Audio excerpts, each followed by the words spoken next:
Dr. Jerry Walls, thank you again for coming on to Capturing Christianity. Pleasure. We've had you on the podcast, and now we're having you in a live video interview. Well, it's not live. We're still recording it or whatever, but I'm really, really excited to have you on again. So let's start by going through some of the major works that you've written in your life and some of the subjects that you've been interested in, and we'll start there, and then we'll move into some questions that we have for today. Yeah, well, the thing I focused on early in my career, and it's been one of the things I've done over the years, and one of my most recent books, pertains to Christian eschatology. So I wrote my dissertation at Notre Dame on hell, defending the traditional doctrine of hell. Ended up thinking more about that later, and ended up writing a book on heaven.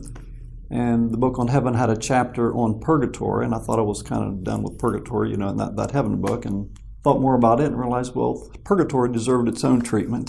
So I ended up writing a third volume, so there's a trilogy: Heaven, Hell, and Purgatory, Hell, the Logic of Damnation; Heaven, the Logic of Eternal Joy; and Purgatory, the Logic of Total Transformation. And then very recently, I wrote a kind of a popular synthesis of those three called Heaven, Hell, and Purgatory. And also edited the Oxford Handbook of Eschatology, which deals with the broader field of the Christian doctrine of last things. So that's certainly been one of the big, emphases that I've written about over the course of my career. More recently, I have been working with David Baggett on a series of books on moral philosophy and the theistic foundations of morality. So we wrote, the first volume was Good God, the Theistic Foundations of Morality. Then we wrote a book called God and Cosmos, Moral Truth and Human Meaning. And we are currently writing a book on the history of the moral argument. So that'll be the third volume, dealing with those issues. I've also written about Calvinism, written about Roman Catholicism, critiquing it, edited books on pop culture, written some stuff on C.S. Lewis. My son and I actually did a little book called Tarantino and Theology. And very recently, the most recent thing I co-edited was a book called Venus and Virtue, Celebrating Sex and Seeking Sanctification, which deals with various issues in Christian sexual ethics. So quite a range of stuff that I've done. And so the latest book is the 24 or so arguments for that one is coming out this year, and I'm very excited about it. And I can really brag about it because I only co-edited it, wrote one of the essays, and I can brag on the fact that we got lots of great authors dealing with one of the most fascinating projects in recent philosophy of religion. Alvin Plantinga, several years ago, wrote a paper in which he sketched 24 arguments for God's existence, and many of them are innovative. And so traditionally, the arguments for God's existence have been confined to really a handful: the cosmological, teleological argument from design, the ontological argument, some people threw in the moral argument, and philosophers have recently been developing more, several more, and Plantinga really took it to a new level when he gave us 24 or so, left room for more. So we actually have in our book some additional ones in addition to his 24. And you have those labeled as or so. Exactly. So we got the 24, his original ones, and then we got the or so category where we have a few additional arguments as well. So watch for that coming out this summer. Yeah, what is it? When does it actually come out? Is it It is scheduled to come out in July. Okay. Yeah, from Oxford University Press. So definitely you want to keep your eye out for that one. Let's talk a little bit more about Plantinga because you studied under him. Yeah, that's one of the great privileges of my life. I did my PhD at Notre Dame, and he was there at the time, and at the height of his powers, and I took 2 or 3 courses from him, and that was an absolutely wonderful experience. What kind of influence has he had on your thought life and your thinking in philosophy? Yeah. Well, I remember reading him back in college for the first time. I read his Free Will Defense, right? And for anyone who's read this, if you read it as a college student, it can be really perplexing when he talks about these possible worlds and worlds that are possible that God can't actualize and all this kind of thing. So I was acquainted with him, his readings, his writings clear back as early as college. And the more I dealt with the problem of evil, and particularly when I wrote about hell is arguably the biggest part of the problem of evil of all, because this is unredeemed evil. There's nothing good that comes of it eventually. It's just eternal. It lasts forever. So the appeal to free will that Plantinga uses to defend God's existence and how it's compatible with evil in this world, I think is also essential to make sense of how evil can be compatible with the eternal evil of hell. Okay. So I have very much argued for a free will defense of hell, as it were, that if God is going to make us genuinely free, and freedom is a good which is necessary for other great goods to result, like genuine love, genuine worship, genuine trust, genuine obedience, all those kinds of things. So it's not that freedom is intrinsically so great, but it's a necessary means or condition to these other great goods of real relationship and the like. So Plantinga's works heavily influenced my writing about hell and my eschatology and so on. And then his work on religious epistemology, of course, is brilliant and ingenious, and just love the guy for so many reasons. Yeah, and so let's go ahead and turn to the topics that we're covering today, which we're covering 5 big objections to Christianity that you hear, especially in pop culture. These are the types of objections that you don't necessarily see put forward by professional atheist philosophers. But the ones that the man on the street, the fabled man on the street, who's not a fable but an actual reality, the kind of things they really struggle with. Exactly, and they're not bad objections. Exactly. They're the kind of things that occur to thoughtful people. Absolutely. Exactly. So the first objection is along the lines of something like, so evolution or the Big Bang Theory proves that Christianity is false. There's a bunch of different ways that we could interpret this, but what's your basic response to this type of objection to Christianity? Well, in short, nonsense. Yeah, if anything has been apparent for a long time, and this goes back to when the theory of evolution first became popular, there were Christian thinkers who readily acknowledged that there's no incompatibility whatsoever between evolution and divine creation. So what is essential to the doctrine of creation is that God created. And we believe that God created out of nothing. Nothing exists apart from God and what God has chosen to create. And how God created is not essential to the Christian doctrine. So there are Christians who believe that God created in literal 7 days, and He could have done that. There are Christians who believe that God created by way of the Big Bang. He's the one that built the laws into the Big Bang and the like, so that life would evolve. That was His intended means of creation. And by the way, that's one of the really powerful arguments for God's existence, is the design argument, the argument from intelligent design. It's so remarkable that things came out of the Big Bang instantly, tuned for life to evolve. And scientists have recently discovered, and it's really a razor's edge, for all the conditions necessary for life to evolve. Things couldn't vary in even the tiniest ways, and human life still be possible. So just to take one example, the rate of expansion of out of the Big Bang, if it was faster, or more, the universe would just completely disintegrate. Planets couldn't have formed, stars couldn't have formed. It would just been scattered matter. And if it was slower, it would have collapsed back on itself. So it's expanding at exactly the right rate for planets and stars to form and life to evolve. And that's just one of many of those kinds of things. So the very fine-tuning of the universe to make life possible is really one of the powerful arguments for God's existence. And actually, speaking of Plantinga, that's one of the great lessons I learned from him years ago at Notre Dame, is he made this striking observation. He said, Christians are really the only ones who are totally free to follow the scientific evidence wherever it leads on this score. Okay? Because we don't have to fit, one particular way of creation and say this is the only way God could have done it.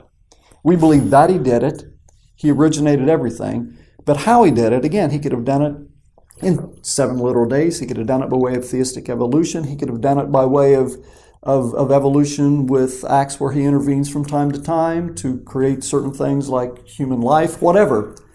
the bottom line is we don't have to force the evidence into a preconceived a priori box. We can honestly, simply, as Christians, explore the evidence. Just for the naturalist who doesn't believe in God, the only option he's got is gradual evolution. So if you've got problems like, gaps in the fossil record or whatever, or trying to explain how the first cell, which is extraordinarily complicated, ever came into existence, right? You've got to come up with some story to explain how this could happen without design. That's the only story they've got. Whereas Christians, we can perfectly just relax and say, let the scientific story play out, let the debate go forward, let's explore the evidence honestly, and discover how God created. Our commitment, again, is to the fact that God created that He created, and He created from nothing. He's not dependent on anything. But how He did it, we'll just let the scientists discover that for us. So one thing that's really impressed me about this question is that, and this is something that I didn't really learn because I didn't grow up a Catholic person, but the Catholic Church, the traditional position that they've had, at least for about, 50 years, half a century, is that evolution is the way that God brought about life on this planet, at least as far as my understanding is. And so that's something that's really like, Christianity is not paradigmatically against evolution, right? They even embrace it in this Roman Catholicism is a huge and even more, Christianity is not against science. We have to remember where science was birthed. Science was birthed in the bosom of Christian culture, and it was birthed by people who believed that the world was orderly and rational and comprehensible because it was designed by an intelligent, loving, good God. And so when we do science, we're thinking God's thoughts after Him. So the people that were motivated to do science were motivated to do so precisely because they believed there were laws, there were regularities, there was order to be discovered. And again, I keep citing Plantinga now that you mentioned him. One of his that's okay, because I love Plantinga. Most recent books, is Where the Conflict Really Lies. And a lot of people, again, the popular image is science is at war with religion. And Plantinga's point is, no, it's not at war with science at all. The conflict is with naturalism. So there's no conflict between science, properly understood, and Christian conviction, whatever. And indeed, the earliest people who founded science were Christian theistic believers. And it continues to this day that many outstanding scientists are Christian believers. So no conflict whatever.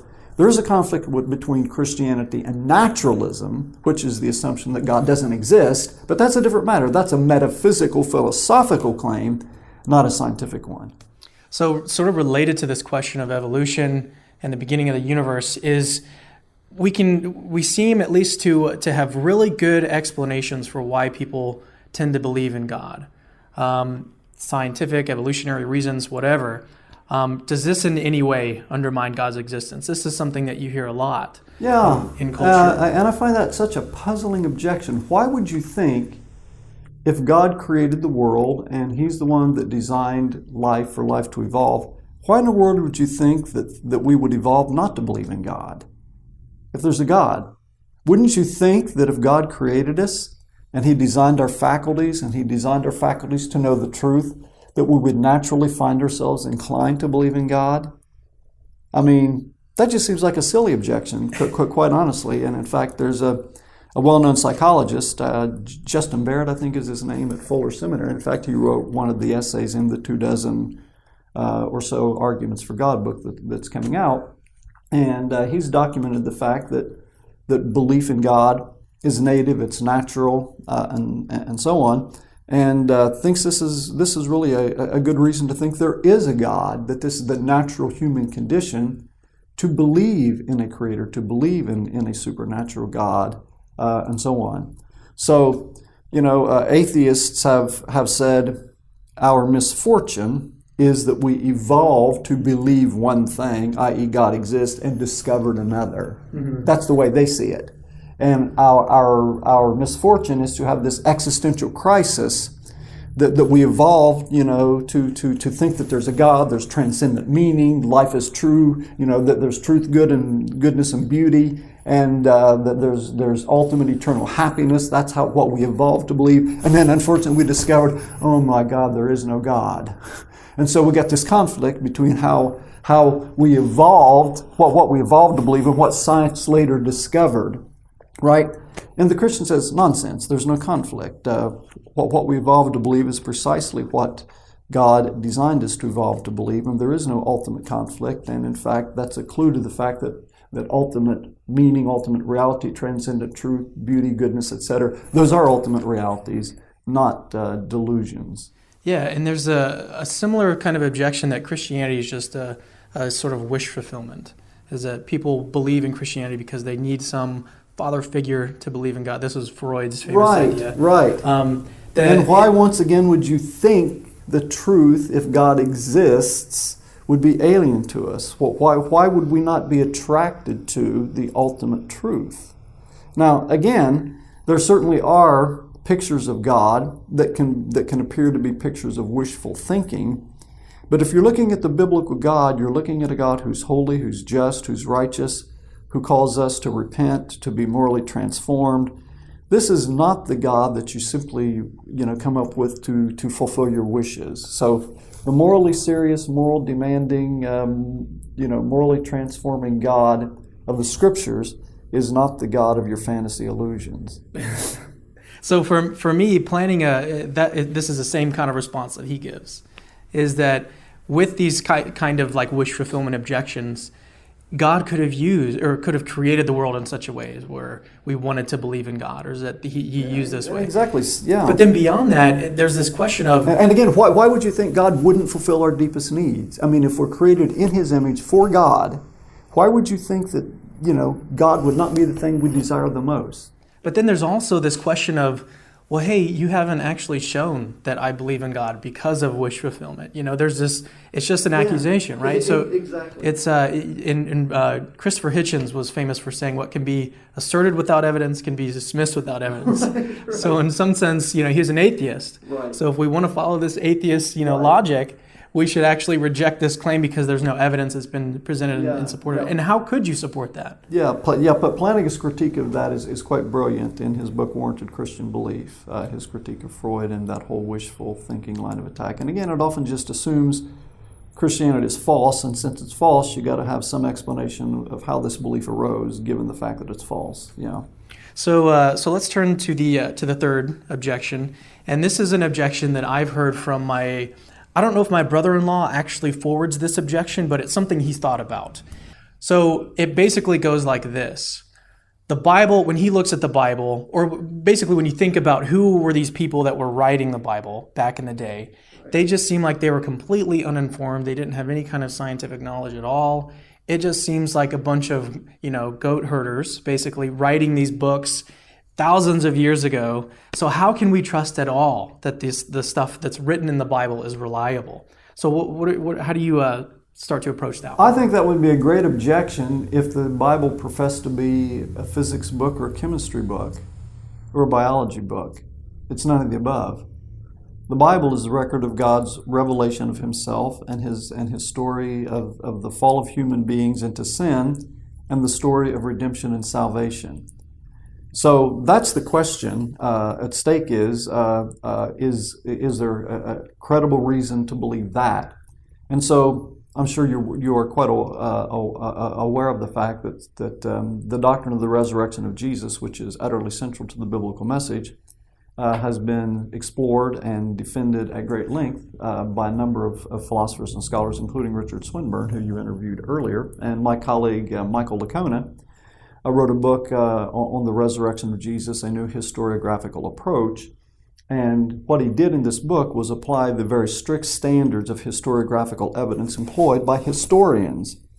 And Licona frankly admitted when he wrote this book that he went into it with a sense of fear and trembling because he thought, what if I discover it's not up to snuff? What if I discover that on honest, historical, critical grounds and historiographical standards of evidence, the resurrection comes up really short as improbable, historically incredible, not a serious thing to be believed. And what he discovered, in fact, that using this historiographical methodology and working with what he calls bedrock evidence, which is the evidence that critical historians agree on, the consensus facts, The resurrection of Jesus is highly certain. And again, which is what he said was much higher than he originally suspected or feared he would discover by employing this methodology. So if you're asking the question about the reliability of the Bible, that's the kind of question you should look at. I mean, what are the grounds? I mean, how credible is it to believe that God raised Jesus from the dead? How credible is it to believe that this is God's ultimate revelation? How credible is this story of sin, and redemption that the Bible's telling? Now, back to the story of creation. The story of creation was written years ago, and again, the Bible is a book for all people of all times. And so the story is told in a way that anyone from someone with no formal education to a sophisticated scientist can read the story and understand the basic fact of the narrative, that God created the world. He created it from nothing. He didn't, rely on anything external to himself to bring the world into existence. We've fallen into sin and so on. So the story that is told is one that is universally accessible. So God didn't write a physics book that would only be accessible to a tiny percentage of human beings. He didn't write a chemistry book that would be only accessible to a tiny minority of human beings. It's the story of sin, redemption, salvation, God's self-revelation. Those are the grounds on which you should ask whether the Bible is credible and reliable, not whether it measures up to a 21st century physics textbook.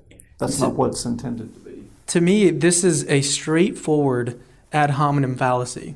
You're just like picking out properties that these people have, like goat herders. Okay, these are people that lived a long time ago, but that doesn't mean that the claims that they wrote about are false. Right. Yeah. So C.S. Lewis referred to what he called chronological snobbery, which is the idea that later is always better. Yeah. Right. And there is a kind of a hubris there.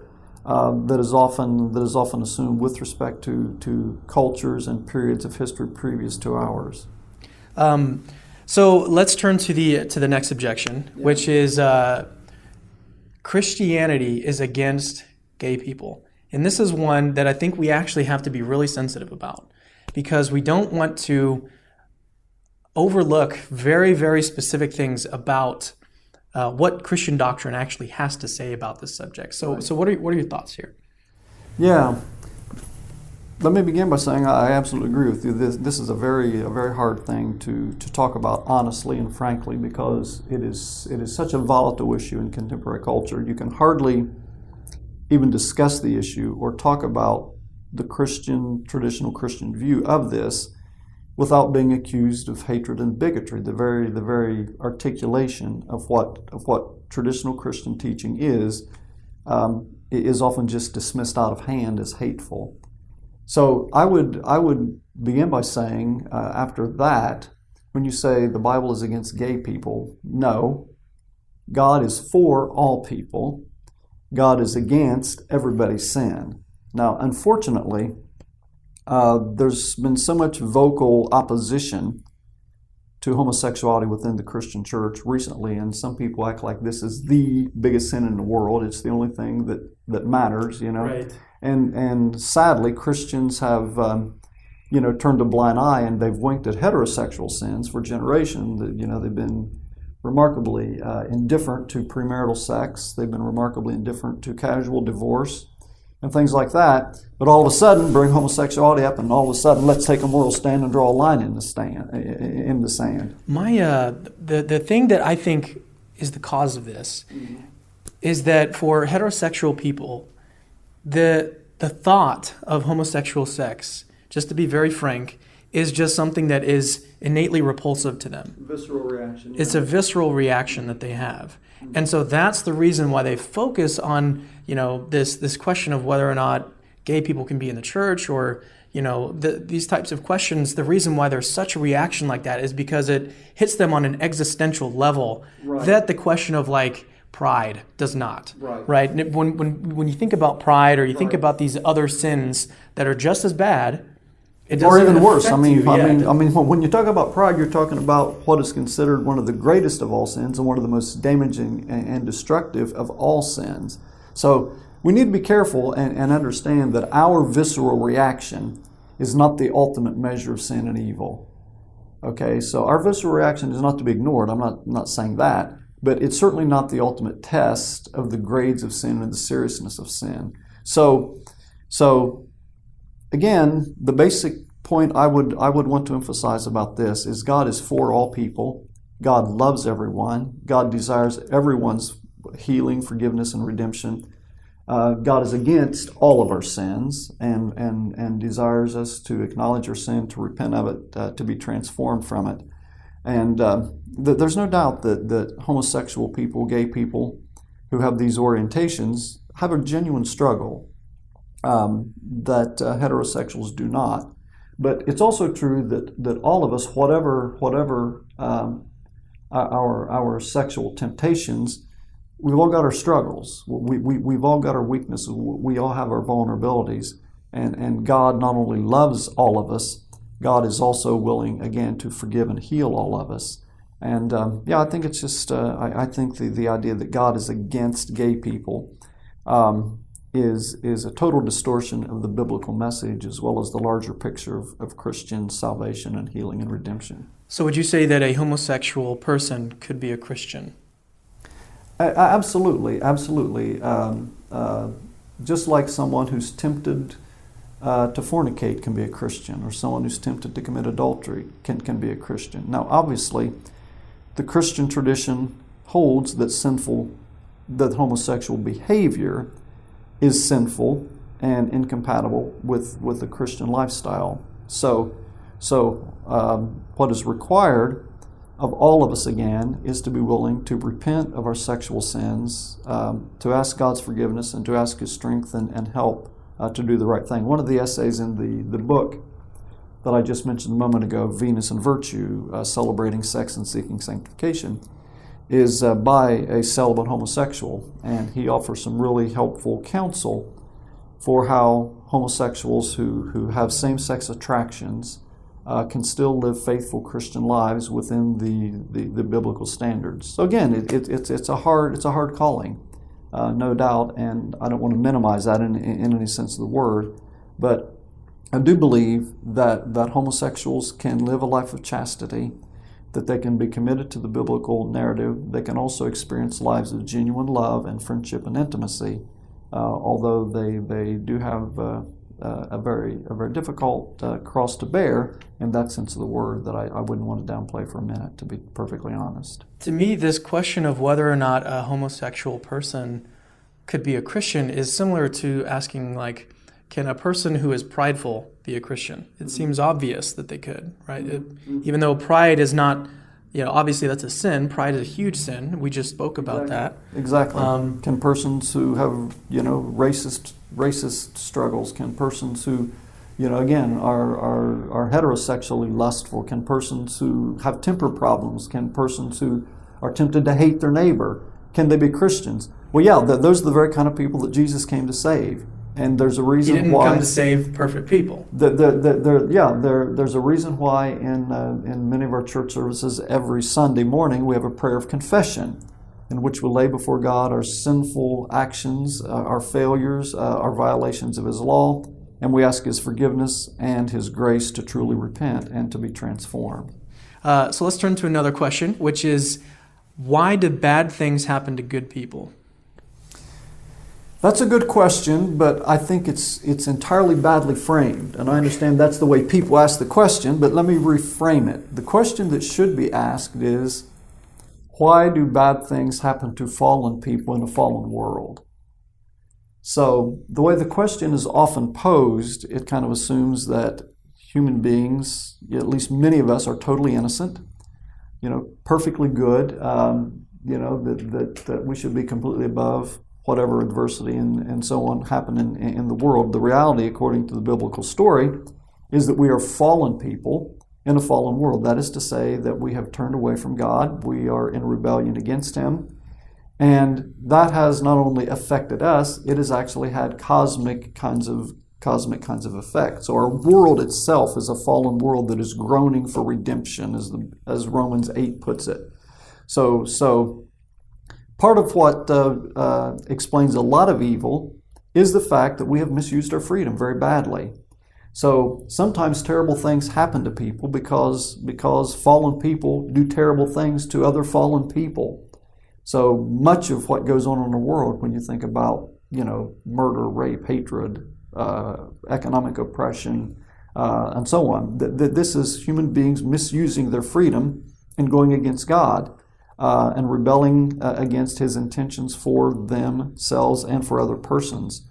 And again, I think our entire physical world has been affected by this. I mean, our sin has cosmic world kinds of consequences. And so one of the broad answers, I think, that we can suggest is this.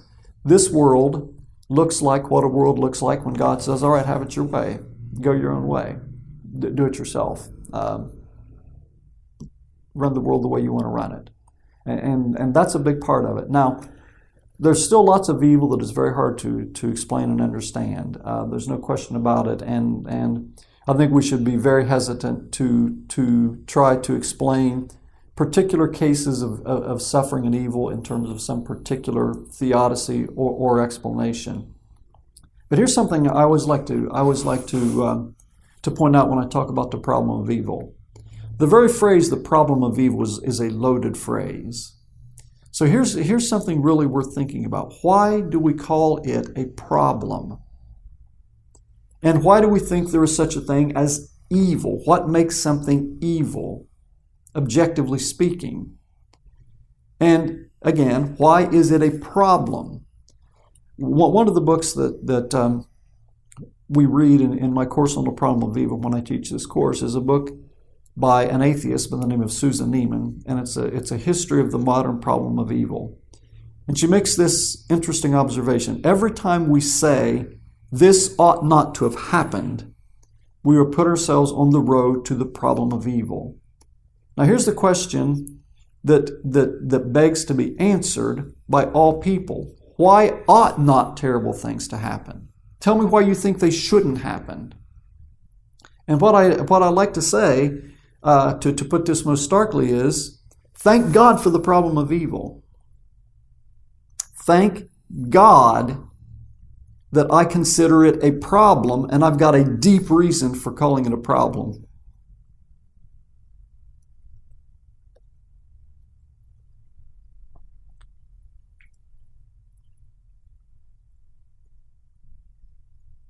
Look, it's a problem for everybody in the sense that we often cope with it. It's a practical problem. But why shouldn't it happen if this world is a purely natural product of blind evolution? If it's a purely natural product, if ultimate reality is not good in some deep sense of the word, why shouldn't the laws of nature destroy lots of people? Why shouldn't people simply live by the survival of the fittest and the strong prey on the weak? Friedrich Nietzsche made the observation that strong people, these lofty birds of prey, they don't have the freedom not to prey on the lambs. That's just their nature. That's just the way they are. The strong will prey on the weak, and there's nothing can be done to change that fact. Now, I am grateful that I have a deep reason for believing that ultimate reality is good, that it ought not to be this way, that this is not the way God intended it to be, nor is it the way He's going to leave it forever, that God is setting it right, that He's revealed to us that the reason it's in this condition is because we've turned away from Him, broken His laws, and instead of loving each other as ourselves and as loving Him first and foremost, we've done exactly the opposite. And I have hope that this evil is going to be redeemed and it's going to be healed. So the Christian view of all views is the one that gives us a reason to say it ought not to be this way, and there's reason to hope that it won't always be this way. But if you're an atheist, why shouldn't it be this way? Why, in the name of God, ought not terrible things to happen if this world is simply a natural product, a product of totally naturalistic evolution. And again, the survival of the fittest, if that's the ultimate law, if that's what governs things. And we've got a universe that is expanding further and further apart, disintegrating. The suns are going to burn out, according to the naturalistic scientists, and it's going to be ever-expanding, disintegrating matter for endless eons. That's the end of the story. If that's where it's headed, if that's the story, evil is not a problem in the same way it is if you think ultimate reality is good, and especially if you think ultimate reality is not only good but powerful. It's precisely that conviction that gives us reason to believe evil is a problem and shouldn't be. It ought not to be this way. So, thank God for the problem of evil. So one way that I think about this question when it's posed is, and to me this doesn't seem like it's necessarily a bad response, is to say, well hey, I don't even know. Maybe I don't have the actual reason, or maybe I don't even have access to God's reason for why He's permitting this specific evil in my life or in my family's life. Maybe I don't know the reason. Why should I be expected to know the reason? What are your thoughts on that kind of? Yeah, that's the view that's broadly called skeptical theism, that God may have His reasons, and why in the world would I think I, with my puny little brain, would be able to understand what reasons God has for allowing evil in this little corner of this massive universe that is incomprehensibly large and magnificent and so on. God, So yeah, even in the Bible it says, God's ways are higher than our ways. His thoughts are above our thoughts. Right. And I think there's something to this school of thought that is called in philosophical literature skeptical theism, which basically says we just can't know. We're not in a position to know what possible reasons that God has for allowing the evil, but if God is all-powerful, all good, He's got reasons.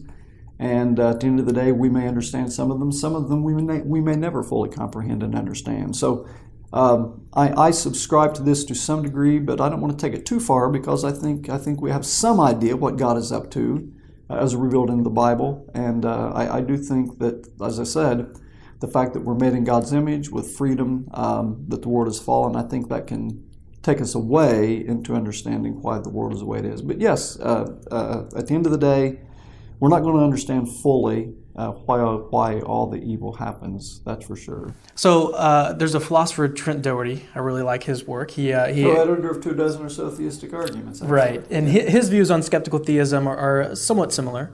So he says that we shouldn't go all the way. We shouldn't go all the way to thinking that we just don't have any access or we're completely in the dark.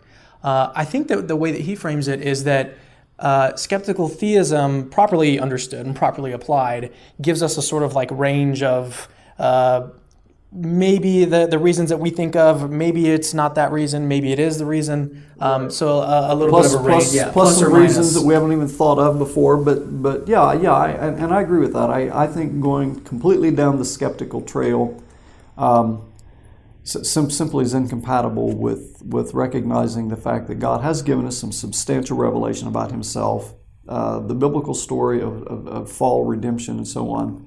I think that gives us some important insight and understanding. But to think that we can understand it all in this life, or that whatever reasons God have, we should be able to grasp them in our finite fallen condition, I think is unrealistic. And one thing that's really profound to me when we're thinking about so what do we do after the fact? So like with the problem of evil, what do we do about evil in this world? And on Christianity, we have, like you said, the ultimate foundation of reality is good, and he's just, and so He's going to make everything right. Whereas on atheism, we have all the yeah. more reason to do what we can to promote justice, truth, healing, because we think it's not an ultimately futile enterprise. We think it's an ultimately successful enterprise. And even the atheist would say, well, even if it's a short-term success, well, that's the reason. Well, I agree. But it's better yet if it's not only the sort of thing that can have immediate short-term benefit, but if we think we're actually working for something with God that will ultimately eventuate in the redemption and healing of the world. So you and I did a complete podcast on the problem of hell, if you want to call it a problem of hell. Yeah. But let's give like a quick snapshot of that, because this is sort of a spin-off of the problem of evil. What's your basic take on the problem of hell? And then we'll go ahead and wrap it up for today. Yeah, well, the problem of hell, as I think I mentioned before, for many people is the ultimate form of the problem of evil. And the reason hell is possible is precisely because God is love. God has created us for love, to love Him, to love other persons. And for finite persons, for contingent persons, we are not necessarily good. We are not necessarily loving. We are called to that, but we are required to choose it to properly relate to God and other persons. Now, the sad reality is we may choose not to love, we may choose not to trust, not to worship, not to obey, and we may become the kind of persons who choose to separate ourselves from God and from other people. So the heart of hell, as I think I said in that previous podcast with you, can be conveyed in those words in Matthew 25, "Depart from me, I never knew you." So the essence of hell is being separated from God, to have chosen to shut out from your life truth, beauty, goodness, love, the ultimate loving relationship with the ultimate person, and loving relationships with those who love God. So we have shut out our own joy, our own happiness, our own satisfaction, and sealed ourselves off. And as C.S. Lewis famously said, the doors of hell are locked on the inside. So the picture is not that God locks us in against our will. It is that we have locked Him out by refusing to open our hearts to His love, to His grace, to His healing, and His transformation. So back again to the free will defense, the very same freedom that makes possible these goods, the flip side is it does make possible evil and ultimately hell. Well, thank you, Dr. Jerry Walls, for coming on again to Capturing Christianity. Like I said, we've done the podcast, so if you're listening, if you're watching, go on to the podcast. You'll be able to find the episode that we did with Dr. Jerry Walls on hell. It was a really great episode. It was one of my favorites. So thank you for coming on to this very personable interview. It's very it was really great today. So thanks again for coming on. My pleasure. Was there anything that you'd like to leave with our listeners about any of your work or anything coming up, maybe down the pipeline?